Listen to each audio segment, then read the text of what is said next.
Welcome back to Made in Racine. This month we are celebrating women's health and focusing on women in health practitioner roles as well as women's health and medical needs in Racine. Tonight I am joined by Vedrana Jovkovic. Is that how you say your last name? Yes, correct. Awesome. Can you tell us a little bit about yourself? I am Vedrana. I go by V. I've been in family practice for about 3 years now in the Kenosha, Racine area. We just recently transferred our clinic and opened up a new location here in Racine about 1 year ago for family practice and pediatrics. I've been in the healthcare field for about 12-15 years kind of range. Started in the ER with just patient access, kind of admitting patients, that role, and then went into getting my nursing license, which I've been a nurse for 8 years prior to this on the neurosurgical floor. So kind of got to see a range variety of hospital life, ER, inpatient, now into the clinical setting. Okay. What has been your favorite part so far? I definitely like this family practice because I get to see patients from their young adulthood to throughout their lifespan, kind of see how their life and changes occur throughout and seeing their different development disease stages, helping prevent things and managing their overall health. So the family practice has been my favorite. And you probably get a very close bond with family history, especially if you have multi-generations of families within your practice too. Yes, definitely. Get a lot of different family members, their relatives, and a lot of referrals from them, and get to know them as a family as a whole, which is also helpful with knowing their health history and what could be passed along and prevented from those older generation that give us the referrals for their relatives. They have similarities that overlap. So definitely interesting to catch things early on and help prevent that. And I'm sure it also helps build a trust within those family units that you serve multiple people of that family and how long you have been in the health field as well. Yes. Once they trust you and build a good bond with you, they refer everyone to you, and they want their whole family and clan, as they call it, to be seen all in one, because then you get the same kind of care and someone that they trust. What made you decide to become a family nurse practitioner? My family did. My sister actually pushed me to become a nurse practitioner with her. I have 2 kids of my own, so she was like, let's go back to school. And I'm like, how am I going to do this as a working nurse mom, being married, trying to figure it all out? She's like, I'll help you. So let's push each other, work together, help balance things, and let's get it done as a whole. And there we are. I'm like, just truckle on 4 years, and here we are. Very cool. Did you always want to be in the health field? I did. Moving here from Europe and being in a third world country, not having that healthcare exposure there has made me want to help take care of my family here in the United States since we moved. So always being a translator, being their health advocate has pushed me to want to help not only my family but others. Seeing that disparity between different populations that is out there has helped me want to push everyone to be as healthy as they can. I think that's great. That's really the heart of being in this field. Yes. Which is absolutely wonderful. You said that you're from a foreign country. How old were you when you came over? 7. Okay, so pretty young. Pretty young, yep. But still exposed to a lot over there with especially the healthcare, the hospital system, and the accessibility to health has been eye-opening. Being from a third world country, coming here, we have so much access that other countries don't. That is a blessing. Shifting focus to Racine specifically, what are the areas of health in Racine that you mainly see patients from because of where you're located at? So kind of all over Racine. I mean, if you're looking at location-wise, I get a lot of patients from Racine area, Oak Creek area that come by around like the 7 Mile, Kenosha area, Illinois area. So a lot around our surroundings, we get a different variety. Okay. What are the areas in Racine County that you think need to be improved with health-wise, like access to hospitals or any local clinical resources that they could use where that would help improve the areas and kind of give a leg up to their communities? Sure. Well, we are the access now. So opening the Pillar Health location in Racine has provided patients and everyone in this community the opportunity to receive that access to care for prevention and continuing their healthcare needs in the community here. So we will be doing the opening the clinic here that is building by Jillian Thomas, hopefully starting January, and that's going to be a huge access to patients and the community. So right now I'm seeing the patients in this area, and we'll be expanding our services not only from primary care but to mental health, which we have a behavioral health specialist in the clinic now where I'm at, but we'll be having dental along with psychiatry in the future, case management, everything to kind of tie it all up and make it a one-stop shop for patients. So that alone is going to help open the care for prevention and keeping everyone healthy in this area. That's going to go a long way too, especially tying in all those branches. You're not going to have to go to 5 or 6 different doctors and facilities. You can just go to one place. Exactly, and that's our whole mission, is to have everything in one area, easily accessible, and that integrative care for patients. That is awesome. Let's see. We talked you mentioned preventative measures for health. What are the main preventative measures that you recommend for your patients if it comes for like cancer screenings or blood tests and seeing like your female doctor and stuff like that for preventing large health? Yeah, so I mean, your health is, if you think of it, it's holistic. So you gotta look at your overall health going from mental to physical. So for women specifically, looking at the cervical cancer screening is a big one. So usually starting at the age of 21, all the way till 65 is your last pap smear that women do, which is always a scary thing, but it doesn't have to be as scary if you have knowledge about it, right?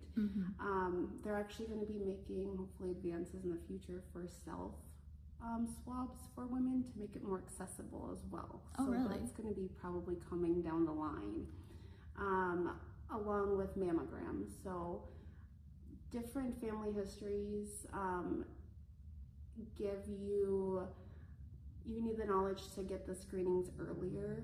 If you have a high family history of first degree relative having that history of cancer, of breast, and then doing those self exams too is important. So those top 2 for women, including other preventatives such as even BMI, so checking your weight. Blood pressure is a huge one because cardiovascular disease is actually the top leading cause of death in women. Oh, really? Yeah. So watching those kind of things, followed by cancer. So those would probably be my top 2, is watching the blood pressure prevention and then getting into the cancer screening. So cardiovascular, then cancer. That's the top 2 screenings, along with going down the line. So looking at screenings from when kids are born, right? So looking at the vaccines, and then going into their young adolescence, so watching for mental health disorders, down the line to growth disorders, different other underlying metabolic things. So just overall getting your annual screenings every year. That one visit will keep you in track every year Okay. And would you recommend that even if you're healthy, you still go and get your physical every year, you still get your vaccines and your flu shots and all of that, just to make sure that you're still hitting those benchmarks? Yes, absolutely. So every year things change day to day, yet alone year to year. So getting that annual physical in to make sure you're getting blood work in if you're due for blood work, that vaccines for preventative, and then the annual screenings to keep you just that BMI blood pressure check, because blood pressure is the silent killer, and people do not know that they might have high blood pressure without getting it checked. You feel normal, but your blood pressure might be high. So going in to get that education that we might be missing just because we feel good doesn't mean that our numbers or our health is at its best and where it needs to be. Okay. For cardiovascular being the main mortality for women, what are the things that cause that level of cardiovascular illness, I suppose? What are the main factors? Is it like stress? Is it weight and pre-existing heart conditions or anything like that? Is it your lifestyle and maybe the environments that you live in?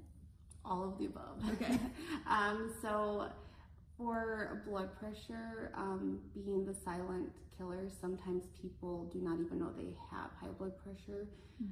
Things that can affect, there's always modifiable and non-modifiable things. So things we can control and things we can't.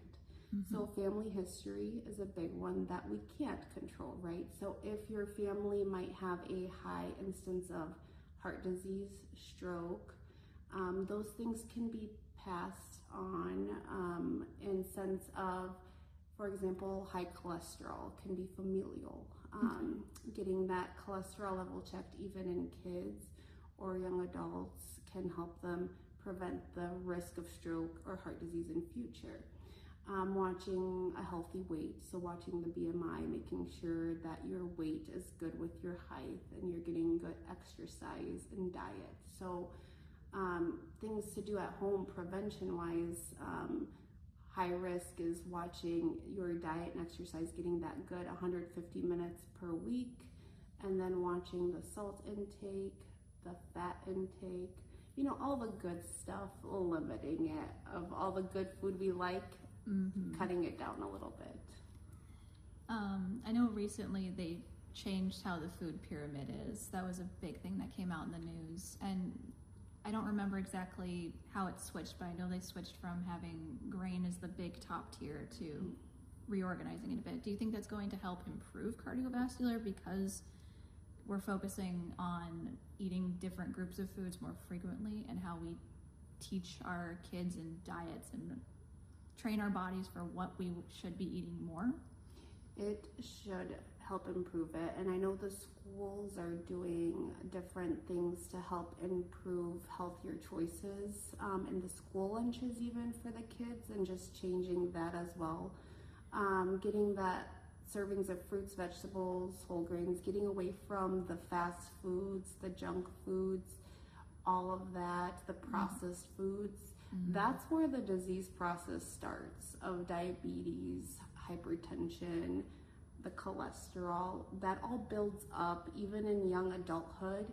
If you're not watching what you intake, you have higher risk for getting the disease processes in the future. So yes, teaching our kids the diet, exercise at a young age, that all affects their overall health as they get older. And I know that's hard for access for some people, but just getting outside even when we can, using our nature and what we can to do, helps burn those bad things that we put in our body as well. And especially now that it's so nice out, hopefully there'll be a decrease in that a little bit. Yes, hopefully.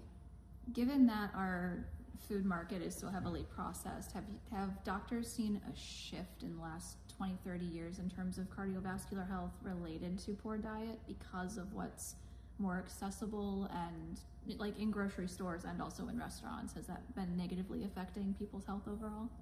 It has, because the lifestyle of people getting that things that are easier has a long-term negative effect on our bodies. So shopping the outside of the stores, by outside I mean when you get inside the store, shopping not the middle of the store, that's where all the processed food is. So the outside, the greens, the vegetables, the fresh foods, even the frozen foods are better than getting the processed foods. So that does affect your cardiovascular health, your diabetes, your long-term health, because that is putting all the negative things in our bodies that is harder to break down. Indeed. What are some of the areas for women's health specifically that should be discussed more in like common social aspects, or have a large misconception, like cardiovascular health and that being the silent killer for women, but also stuff related to postnatal care, postpartum depression, PCOS, which I saw recently got relabeled as PMOS, things like that that aren't as talked about or aren't as well understood, that would really help the health profession if we either knew more about it or we could, I guess, understand what's actually going on with it a lot more and the reality of it. So all of that affects, and people don't understand it as well as we should. Even healthcare providers sometimes don't understand it as well as we should, because, for example, hormones. Yes. That is a major one that women starting at the adolescent age, so the second a woman gets a period, they start getting estrogen produced and it goes up. That's when their growth hormone changes, their body shifts, their mood changes, which is why the teens are teens. Yep. And that goes all the way until they go into menopause, right? So you get your estrogen and progesterone and all the hormone shifts and the cortisol, everything is changing, and it shifts up and down each month. Okay. So when your body produces that and the estrogen spikes and then your period occurs and then it drops, your mood changes, your sleep might change because you might get more tired after.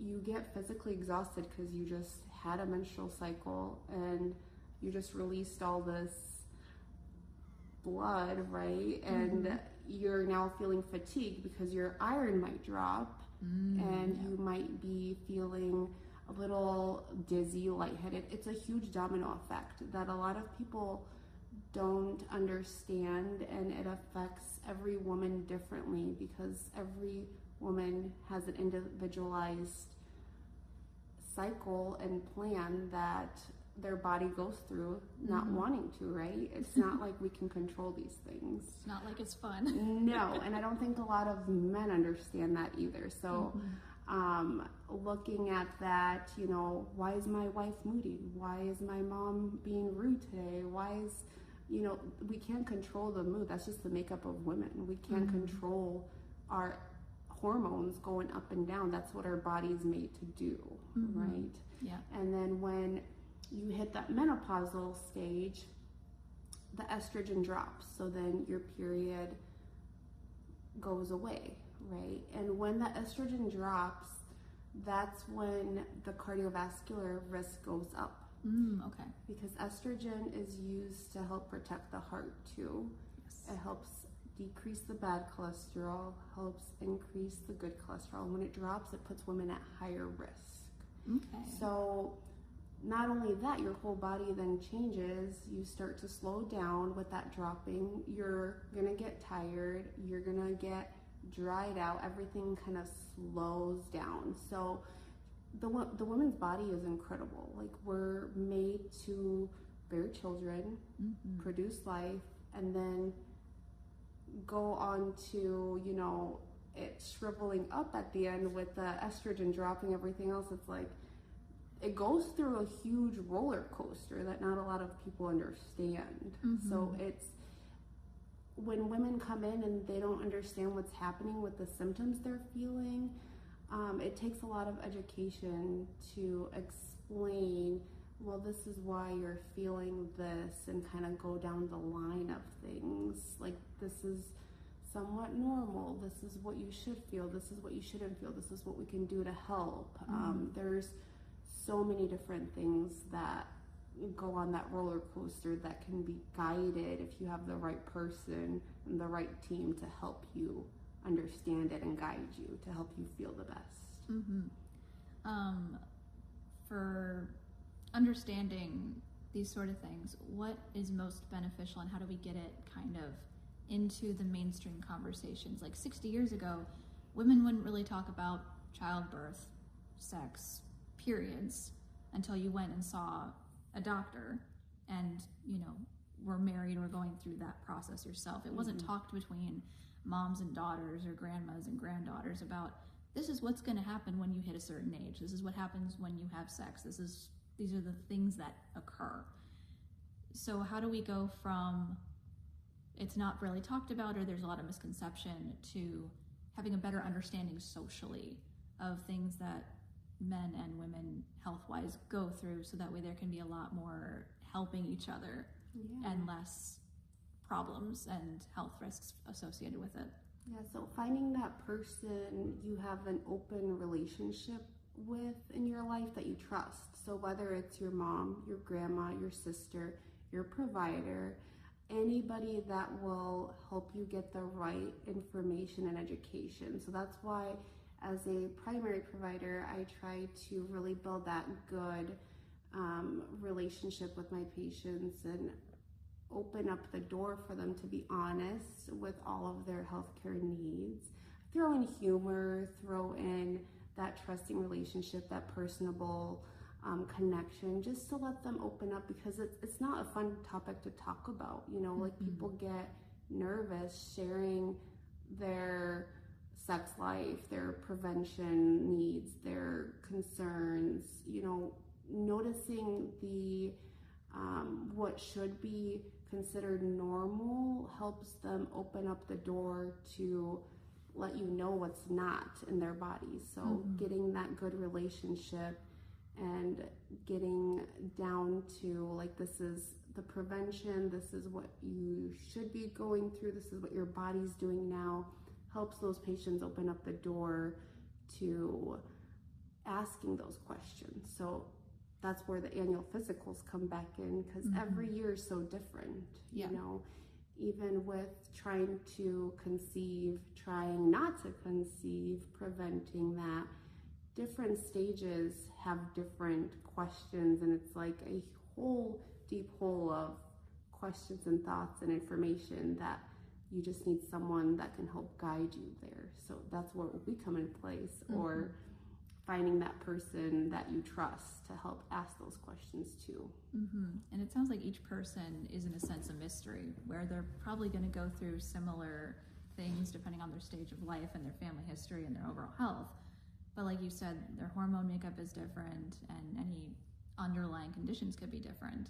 So when it comes to piecing together what is normal for that family, that person, that age group, it takes a lot of figuring things out and problem solving. It does, yes. It's like a puzzle piece. Every person is a unique puzzle, and that's where they need that unique care plan to piece together with their provider or their partners, their families, to get the best outcomes, because each puzzle piece is different. Like you said, each patient is so unique. Yeah. Speaking of information and whatnot, do practitioners face a lot of obstacles in building trust with patients when it comes to looking for things online? And now with the rise of AI Google results, where you type in something and the thing automatically comes up of, oh, well, you might have this, this, and this. Is that a new struggle that practitioners are now facing because of that? Yes, very much so. Especially with our younger generations that are more tech savvy. TikTok is a big one. AI. You don't know what's real and what's not with the AI and the videos and everything else. So getting that good information in. If you see it somewhere, it might not be the best for you. It might be okay for somebody else, but you got to get that personalization and getting that plan in to make sure that it's safe to try whatever you might have seen. Yep. That's why they say don't take other people's pills and don't follow things you see online when it comes to medical advice. Yes. Yes. And you still get a lot of people taking other people's pills and following TikTok and other advice. So highly try to avoid being Dr. Google or Dr. TikTok now that I call it. Yep. Not the most credible source. They did not go to medical school. They do not have all the access and all the knowledge, despite the internet being their central hub. No, yes, it can cause more harm than good in some cases. So definitely good to ask your provider. Yes. How would you say healthcare has changed as an industry in the last decade or so, given, well, the change in the internet, of course, people having more access to knowledge and information, but also with COVID happening and with the effects that happened with people and going to doctors and what vaccines they would take and flu shots, and then the effects of having COVID and the new puzzles that I'm sure that brought onto the healthcare community as well. Well, we all know COVID's been a disaster. It's caused a mess in the world. So with healthcare, I feel like it's caused almost more fear of people getting the help they need, because it's caused these misconceptions of kind of doing things you can at home for yourself and not getting the care you need, kind of avoiding people and healthcare in general, because it took a huge toll on everyone's mental health, physical health, all of that. So healthcare in general has changed because it's created more access, I feel like, with the e-advice and the telehealth, especially for mental health. Yeah. But at the same time, it's almost instilled this almost fear in people to avoid others, avoid the public almost. So we're kind of like living in a shell. And it's kind of causing people not to get the care they need because they're almost scared to get the care they need because COVID did such damage. Yeah. So there is a lot of good that came out of COVID with the telehealth, but it's almost caused a backstep in healthcare because of all of the backlash that and domino effect that COVID did. So it's kind of, I don't know, that's a kind of a touchy one, because it's like people will have their own opinion on it. And now people are scared to get the vaccines. The flu vaccine's been around for ages, so that one's easy to, for people to say, I don't want, I do want, because that's been around. But the COVID, a lot of people have fear getting because of all of the negative media and outcome of it. But then you have people that need it, that have high risk factors, especially the respiratory illness. So if you get the prevention, then your actual case of getting the flu or COVID is less if you're immune. But if you're not, then you're going to get hit hard. So it's hard with people having that different opinion and their thoughts on it. So you mentioned mental health. How has mental health changed too? Because you said that it's not, but the telehealth, it is helping, but I'm sure that because we are a bit more isolated than pre-2019, we more so live in our homes, on our computers. There's a lot more working from home. There's probably a lot less people being active and stuff. There's a lot less community coming together.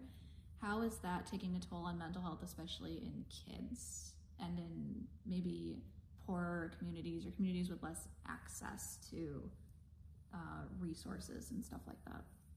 It's taken a huge toll. Mental health, I feel like, has increased in the last decade or so or more.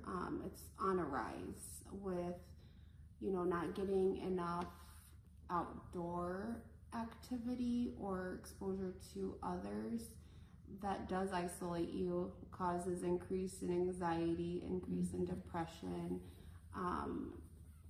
decrease in communication skills with others. So it takes a huge toll on mental health, not only with kids, but parents too. So our kids can be a reflection of us. So if we are isolating ourselves, more than likely you'll isolate your kids, because your kids are going to be doing what you're doing, right? So if the adults are doing the isolation, then their kids are going to be along their side being isolated with them. So it's not letting you be active.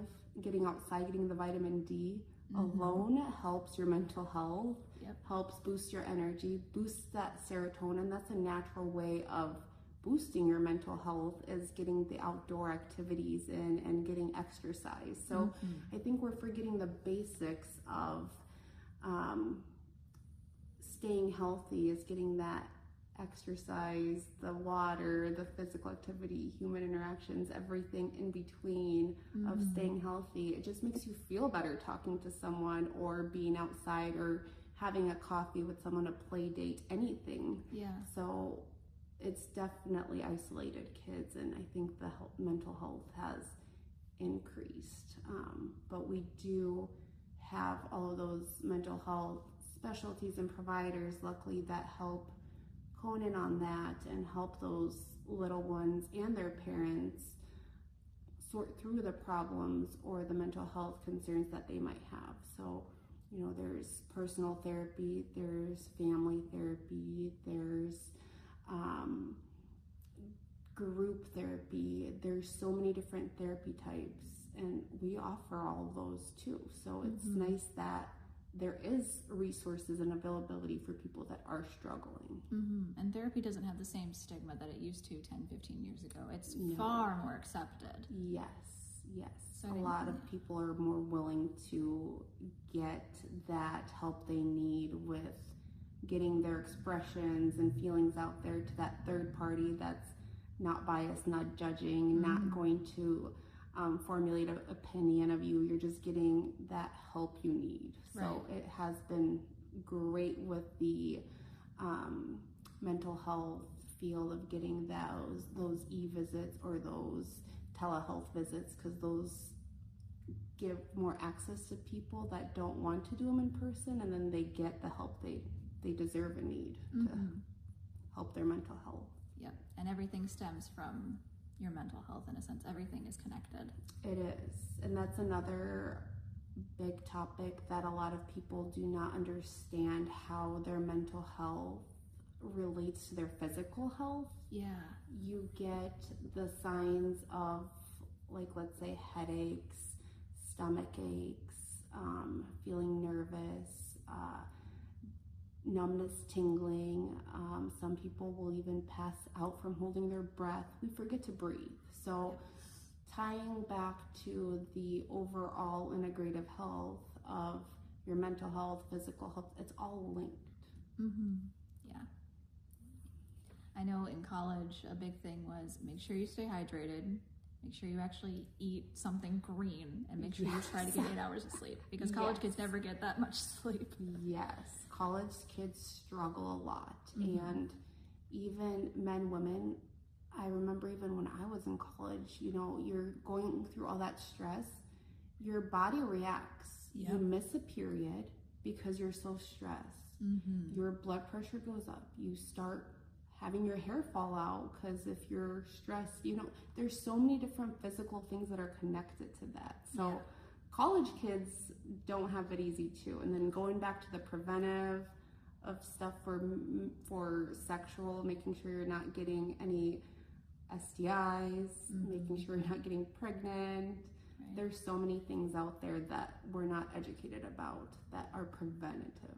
So do you think college kids are, in a way, a more at-risk group when it comes to mental health issues, overall health in general, because they're kids who are suddenly independent in a high-stress environment, not a lot of money, maybe constantly working, going to class, and they're not always in an environment that is, I wouldn't necessarily say safe, but they're living in a community that maybe they're not familiar with, or where their college is located, it's kind of on the outskirts, so you don't have that central community protection in a sense. Would you say that college kids are more affected by that compared to other age groups in a sense? Oh, 100%. You're getting exposed to different substances, different parties. So you've got your alcohol, your drugs, your tobacco, the STIs. So going to that, you're not looking at, if you're out having a good time, you're not thinking about your health and how it's going to affect you. Right. You're not thinking about, I don't know that person that I just had intercourse with and they might have herpes that's going to affect me for the rest of my life. They might have been exposed to HIV that now I have to live with. I can pass on to my kids if I have kids. It's things we don't think about. And then when you get older and you're like, oh my gosh, I did all that risky behavior and I wasn't educated on it, and I could have encountered something that could affect my whole health, my whole life. We don't think about that until you get to that stage. You're like, okay, I'm trying to take my health seriously now, but wow, I engaged in some risky behavior with trying different things, alcohol, being with people that I don't know. It's a huge risk. College kids are a huge risk, and they are the ones that don't necessarily get the preventative care or have a provider or have that education to put some of that education in their life to be like, oh my gosh, maybe I should think about this.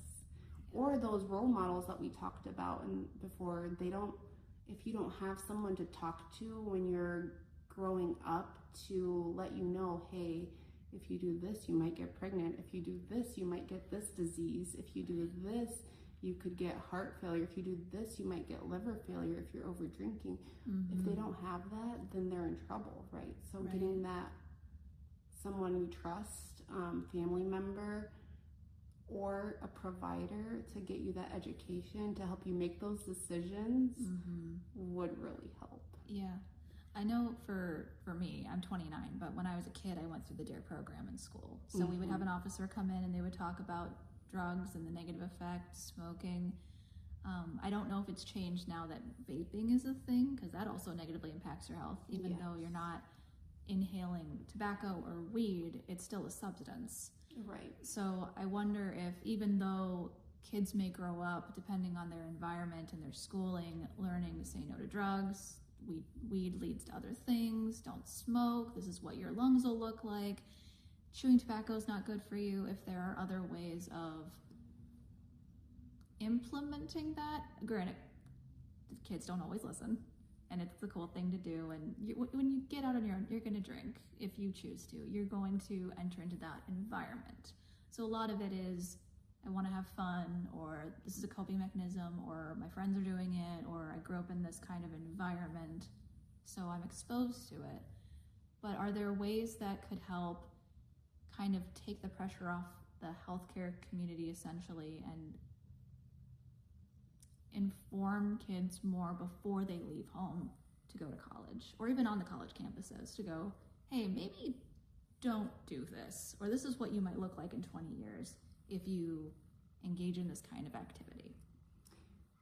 That's a tough one for a lot of people out there that do suffer from the substance abuse, because it's not like sometimes they choose to. Right. Yeah. So that's a very, I feel like, touchy subject for a lot of people that are exposed to that or do have substance issue disorders or have been exposed to it, because you'll have those cases where their parents might have injected them with heroin because they have mental health disorders, and now they wanted to calm their child down and injected their own kid, or with meth.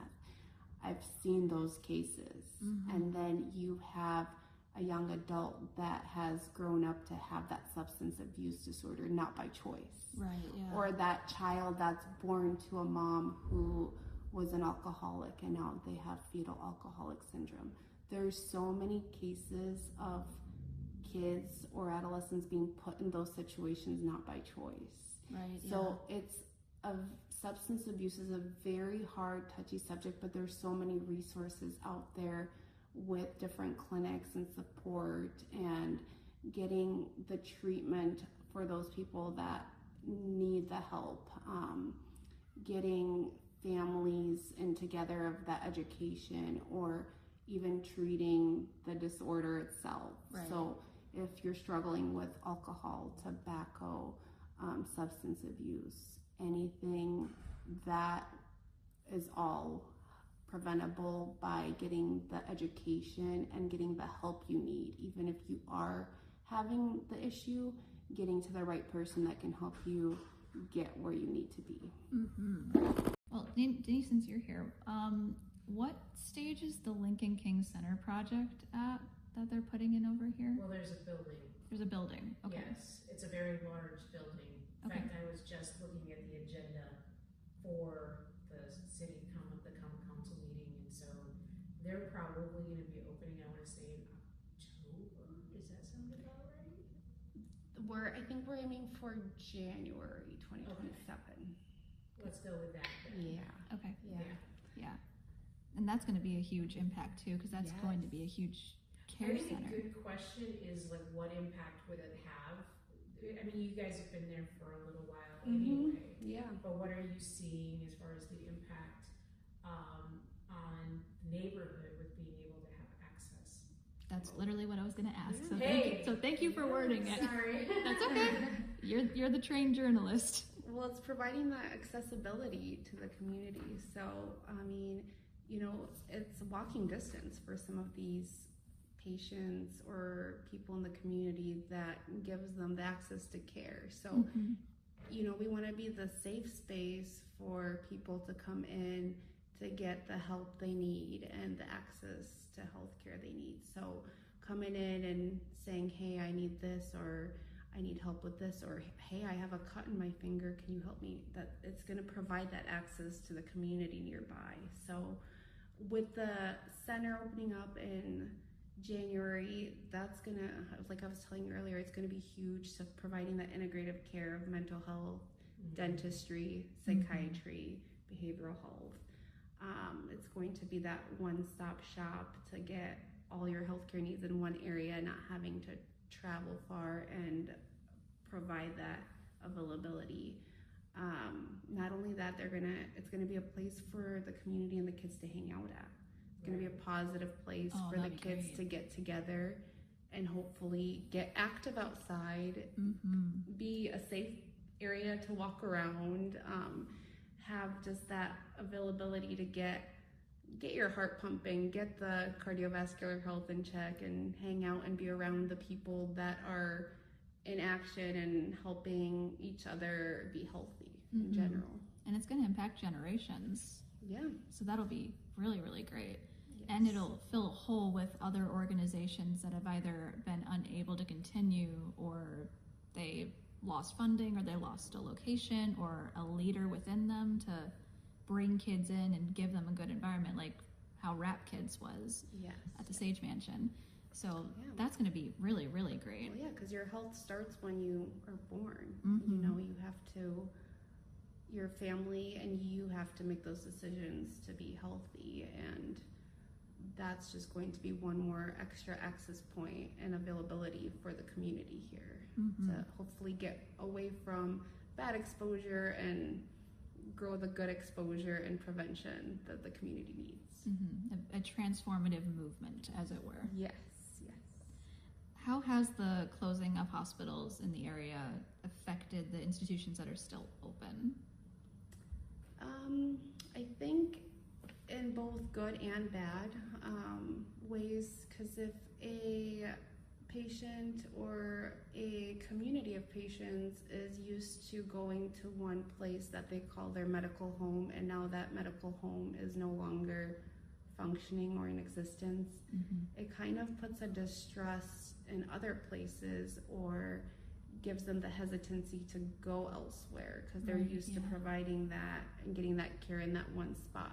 So that door is kind of halfway closed, but then it opens the door to other areas in the community that are available and have the access to care, such as ourselves. Like, okay, we're here to help you. This is where we're at. Get the preventative care you need with us. Right, yeah. Does Pillar help in any organizations that are with the homeless outreach programs or anything like that as well? We do all kind. We do patients from birth to death. Okay. So we take care of anybody who's willing to get the help they need. So there's a lot of resources for every single type of patients that might be self-pay insured. We have the resources for all of that with a case manager, mental health, dentist, behavioral health. We even have a cardiologist nice. at the Kenosha location. So it's all an integrative system for all in need. Okay, that's really, really good, especially if somebody, like if they're a single mom or they don't have a mode of transportation or they have a job that they don't have a lot of flexibility. That means they don't have to go to, again, several different locations and a billion doctors. It's all one place. Yes, that's what's nice about that too. We have a pediatrician right now here, and we have 2 adult providers, family practice. So if I am seeing, and I see children too, and if I'm seeing a mom, the pediatric provider could see the kid right after. So then it's kind of like a one-stop shop to get the appointments, and we work so hard to arrange them back to back so then they don't have to travel multiple times to see us. Yeah, and that's great with rising gas costs, rising grocery costs. That way you be there, you have one stop, and then you're done, hopefully. Yes. That's really good. How do different environments shape the type of health disparities you've encountered? So like the different cancers, mental health, cardiovascular, how is that impacted by your socioeconomic environment or things like that, comparing different neighborhoods or different areas? And so different socioeconomic environments make it hard for some of these patients that have different type of illnesses. So if they are, let's say, an uninsured patient, it can sometimes be difficult to get the full care they need due to the costs or the availability, especially for hard diagnoses like cancers or different types of end-stage diseases, right? So that's why going back to the prevention, it's important to build that into from birth to adulthood through end of life to avoid hopefully those things like cancers and those hard diseases that might come up, to help get that under track right away, catch it early if it is there, so patients don't have to deal with that down the road. So we do take, with our clinic, the self-pay patients and help get them on either a sliding scale fee, or if they have a lower income, give them a different type of price arrangement to help get them the care they need. So there's definitely struggles out there with different types of patient populations that might have a hard time getting the help they need that we help provide. Okay. Leading into that, are there any ways to make healthcare more affordable in the U.S. without reducing the quality of the care or access to the equipment that you guys need? Like if you need an MRI, that's going to be expensive because of the equipment you're using, or blood tests or chemotherapy. But because medical bills, especially if you're uninsured, tend to be so astronomically high if something serious happens, is there a way to make it more affordable so that way people aren't as afraid of that medical bill and maybe they won't want to go to the doctor because they can't afford it? So going back to practice good prevention, right? Yep. So starting getting your annual checks. So getting the comprehensive physicals each year, is the best way to help keep you healthy, because then your providers will know if something changes each year. So building that good relationship and that trust, going from the holistic care of mental health, physical health, dental health, all of that leads into how well you're going to live throughout your life, getting that good preventative care in of the holistic care, watching the way you eat, the exercise, the food.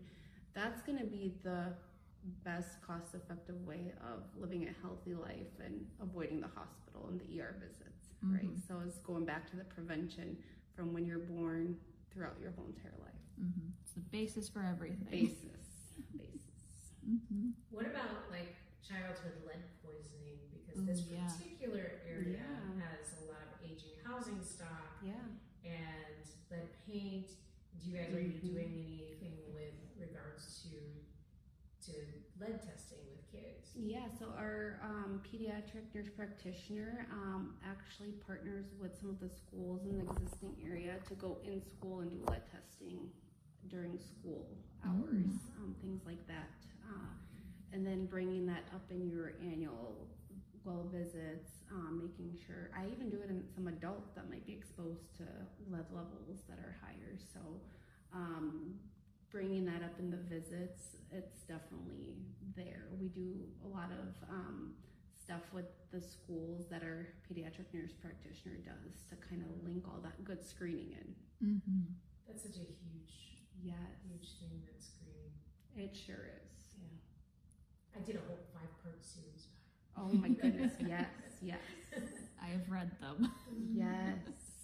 Huge preventative, and getting that to screening out there helps identify the issues. What about the trust piece of it? Like that, a lot of people in a lot of minority communities have a lot of issues with trusting the medical community. How are you working through that? Well, you have to have that first initial visit, kind of get to know the person, patient that's coming in, and building that relationship with them. So, reading their body language, seeing the communication they're doing with you, kind of digging into that, giving them the information they need, the education, to be like, hey, if you tell me what is bothering you, I can help you.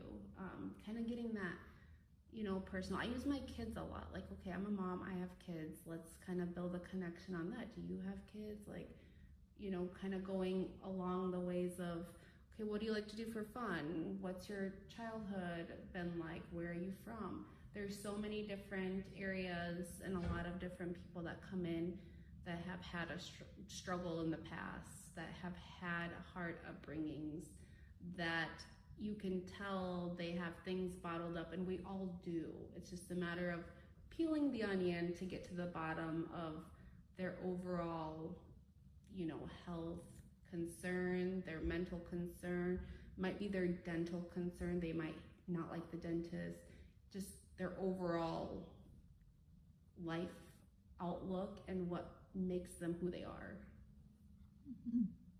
It's pretty good. Yeah. Let's see, I think we already talked about how, or maybe we haven't. Are there any ways that preventative care has advanced or changed in the last 10 years with recommendations? I know we talked about screenings, we talked about self-testing and self-care. You mentioned the advances that they might do with pap smears and doing that for yourself, which could either go really well or be very uncomfortable. I feel like, so right now, for example, we use the Cologuard as part of colorectal cancer screening. And it is a simple kit that gets delivered to patients' home. And it sounds weird, but they send in a stool sample, so their poo, in the mail, and it gets looked at the laboratory, and it dissects multiple different things that looks at the makeup of their poop, that shows if there's any cause or potential genes that could be causing the cancer or blood. So it looks at the micro makeup of the stool. And that, if it's positive, then they get a colonoscopy. If it's negative, they're good for 3 years. So that is a simple way that patients can get screened for the colorectal cancer screening.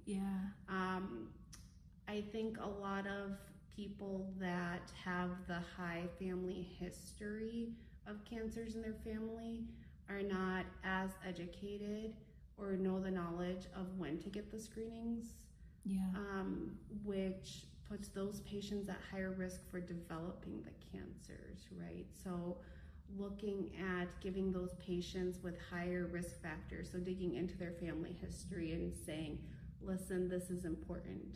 And I've had a few of those cases with patients that are at high risk, and I'm pulling teeth for them to get the screenings done, and you're doing the education and you're building that trust.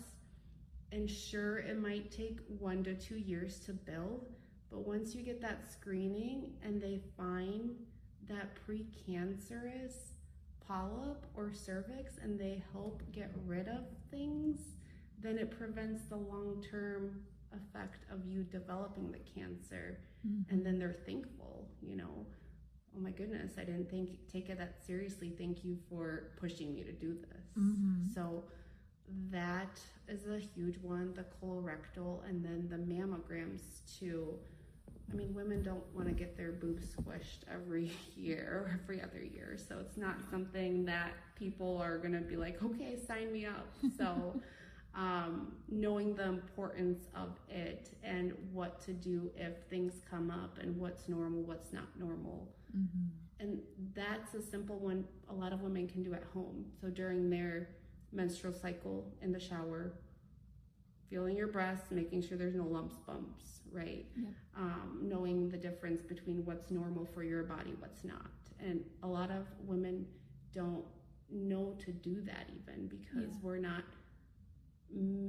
educated or told, okay, touch your boobs in the shower when your period is going on to make sure everything is okay.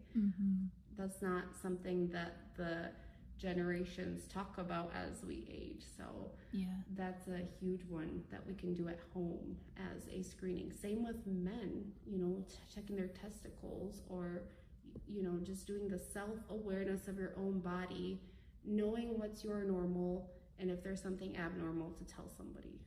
I didn't know that you had to test during your period see if there's any lumps or anything in your breast. I knew that it was you do it like if you're in the shower, and to be aware of that, but I didn't know if it was specifically during your period. So it can be around the time of your menstrual, because that's when your estrogen is higher and then it drops. So anytime the hormone's higher, you can check to make sure if there's no lumps, bumps, lesions. And then when it drops, you can check then again too to make sure everything is back to where it needs to be. Okay, learning new things. That's good to know. You mentioned family members with high-risk cancers.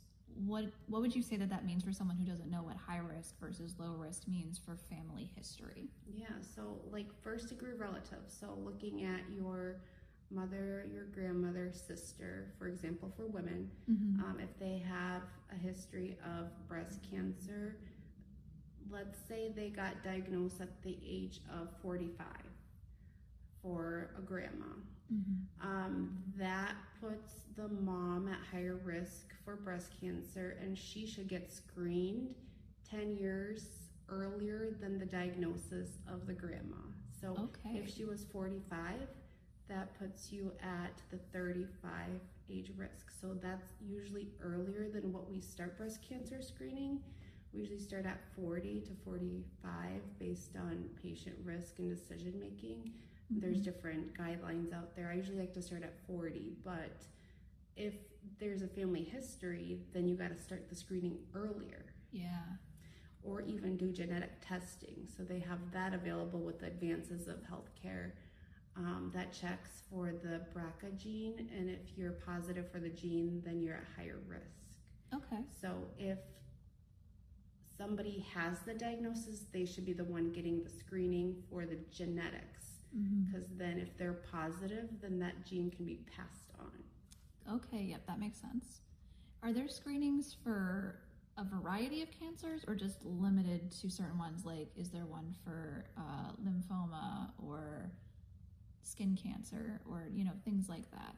Or is it mainly ovarian, breast? So the major ones that we can do in clinic are the cervical cancer, and then the breast cancer is done via mammogram. Prostate cancer for men is done via either rectal exam or the blood test, so that checks their PSA levels. Lung cancer screening is a big one for smokers. That's done with the scan. Skin cancer, just by knowing your body and what could be normal, abnormal, and then if there's anything abnormal, a biopsy can be done, which can be done in clinic too, punch biopsies to send that off to lab. And then, let's see, did I miss any ones? Cervical, breast, lung, testicle. testicle. I think those are the main ones. Yeah. I think so. Colorectal. Well, we Yep, talked about that with the colorectal. Cologuard and whatnot. Yep, so those are kind of the major ones that we screen for in clinic. So that things can be ordered, either the scans, we do it in clinic, teach self-exams, things like that. So. And it sounds like the way that testing is happening is advancing too, where it could be either less invasive or maybe more cost affordable for the Cologuard versus coming in and getting a colonoscopy, where you have to be put under and have an anesthesiologist. Yeah. Well, all those screenings can be more affordable if you have the right education to know what's right and what's wrong and what symptoms might be abnormal for your body. So if you are having blood in your stool, you know that's not normal. If you are a woman who's in menopause and all of a sudden you get a period or bleeding, that's not normal. So the biggest thing to always look for and rule out is the C word that nobody likes, is the cancer. So that's what everyone wants to rule out first, to make sure there's nothing going on. So knowing your body again and what's normal for you and what's not is the huge thing to look for. And your clinicians or primary providers help you know that each year if you get your preventative screenings. So if you do detailed notes, okay, I looked at your cervix. You don't look at your cervix, it's on the inside. So, okay, I see there's a polyp on there. I'm gonna keep an eye on that next time you get a pap. I'll keep an eye to make sure that's not there, or it's, sometimes they pop, sometimes they get bigger, to make sure it's not changing. Just knowing that awareness helps. It's like wearing sunscreen to prevent sun cancer, or wearing a hat and long sleeves. Yeah, exactly. I mean, sunspots come up, moles come up, spots come up. I got lots of them, so I'm like always making sure, is this normal? Just knowing your patient. I had one case where I walked in, I was like, what's underneath the bandage? And it's a huge skin cancer case. So it's like you never know what you're going to find, and that's what we're here for, to help break things down and say, okay, this is normal, this is not normal, this is what we need to investigate right away, this is what we can keep an eye on. And you guys are doing a lot of good work, but especially with enforcing that preventative care, but also building trust within the community, so that way they want to go and see you, or when something happens, they go to you and not just, I'm just going to ignore it. Well, that's the biggest thing. People are scared sometimes to let someone know there's something that might not be right with them. Right, And especially things that can be pushed aside. People learn to live with things and tend to push it under the rug when it could be a big deal and prevent something bigger from occurring. Real quick, can we touch on what the different health resources are available for different types of communities? So like the telehealth clinics and ADRC, Pillar, stuff like that. So for going back to our clinic, we have the primary care, so from birth to death, end of life. We have a pediatrician. We have a behavioral health specialist right now for therapy that does in-person and telehealth. They also have different groups that are come up with each month or periodically for group therapy, family therapy, etc. We have dental. That is also a good way to prevent, care and make sure your dental health is good and check. And that is also important to get every 6 months routine cleaning to make sure everything is up to par there. We have psychiatry for all age groups. And we also, as family practice, deal with mental health disorders that might be managing anxiety, depression, and different substance abuse disorders. The psychiatry will help with as well. We have a case manager and different types of case managers that help guide and help us organize all that care. So we have literally a one-stop shop in our clinic to help with everything, and not to mention our nursing care team that helps coordinate the care and put it all together for care management, along with our medical assistants, our front desk. Everyone works as a team to organize and help care flow smoothly. I know something that is socially talked about is when it comes to mental health, older generations not having anxiety, depression, autism, or if they did, it was at a far lower level. So is there a medical correlation between like how older generations, they were far more physical, they were outside a lot more, they lived in different conditions, they had different food sources, not everything was processed, compared to today where we have more known cases of anxiety, depression, and other mental health related issues, but we have more technology, our jobs are more sitting down, we have our processed foods and stuff like that. I'm sure it all ties together, but is there a historic correlation of this wasn't as prominent 60, 70, 100 years ago compared to now because of these things? Oh, for sure. Okay. Looking at even, coming from Europe to here, everyone in Europe, let's say, they're walking around. Everyone is moving. You walk to go to the store, you walk to come home, you're outside. Like looking at my own grandparents, you're outside with your livestock.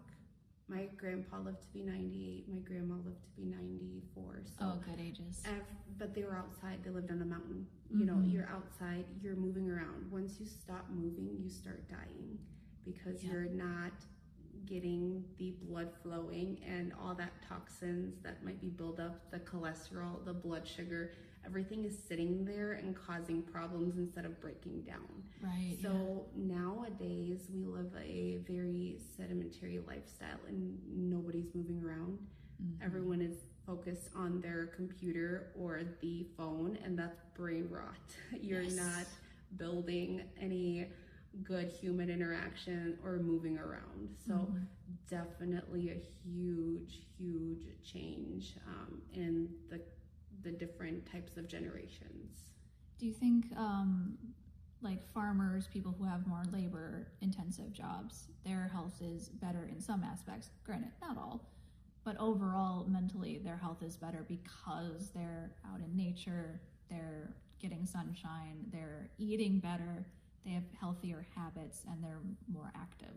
Yes, I mean, anybody who has a active job is gonna get the benefit of that cardiovascular decrease in risk factors. So if you're moving around, you're staying healthy. If you're not moving, your body's in trouble. But then they also have other risk factors. So each person is individualized, because then the farmer might be at risk for skin cancer because they're outside. The person that's a truck driver might be at risk for prostate cancer because they're sitting down too much and not moving. There's different, so each person and each of their health and their plan changes depending on each stage of life and what we're doing and how our lifestyle is. So the food, the activity is a huge preventative and a huge factor. If you're growing your own crops compared to if you're eating the processed food, it matters. If you're not moving around, if you're walking, it matters. So just getting that, the people that do have the lifestyle of not having the proper food to eat, fine, it's hard.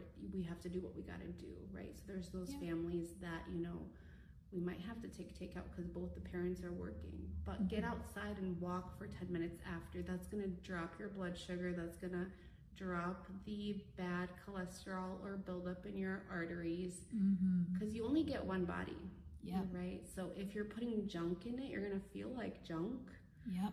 And then you're clogging your body of that junk, and that's harder to process over time, and that's where the damage comes in. Mm-hmm. Your arteries get that, plaque buildup over time. That's where people get put at risk for heart disease and stroke. Okay, yeah. And then if they develop heart disease, if they're older, are there ways of managing that, like being a lot more active and watching your BMI, watching your cholesterol, watching your sodium? Is heart disease always hereditary, or is it also environmental? No, it's environmental as well. Okay. So having a good BMI, getting the blood drawn to make sure your bad cholesterol is in good levels. So if your bad cholesterol is high, then you're clogging those arteries, and that cholesterol is sticking to the artery walls that can harden over time. That's where the heart disease risk comes in if it's high. And then if your blood pressure is high on top of it, that plaque or that cholesterol can chip off and cause a heart attack or a stroke. Oh, okay. So watching the different risk factors. So if you're smoking, risk factor. If you're overweight, risk factor. If your LDL is high, risk factor. If your cholesterol or if your blood pressure is high, risk factor. So controlling the diet, exercise, and those things. If you do have blood pressure, getting the treatment, right? So getting the medication. Yeah. Because that blood pressure not only hurts your arteries, it hurts your kidneys, it hurts all your vital organs. Yep. Everything is a domino effect, and I think a lot of people don't realize that what we put in our body and the amount of time we move and what we eat and the things we drink and everything affects us from when we're born. Absolutely. Well, I think we're going to wrap up, but thank you so much for joining us. Of course, it's been my pleasure. This has been very, very informational, and I think our listeners are going to really enjoy it. For Made in Racine, if you are looking for another episode to listen to, we will be doing Revival in Racine, which will focus on Racine's history as a spiritual hub, and we'll have 2 wonderful guests on for that. That will come out later this month. And then we will be off in June, but have 1 more episode in July focusing on the Taylor Home Orphan Asylum. So if you have an interest in history or you have some form of connection to the home, feel free to check us out then.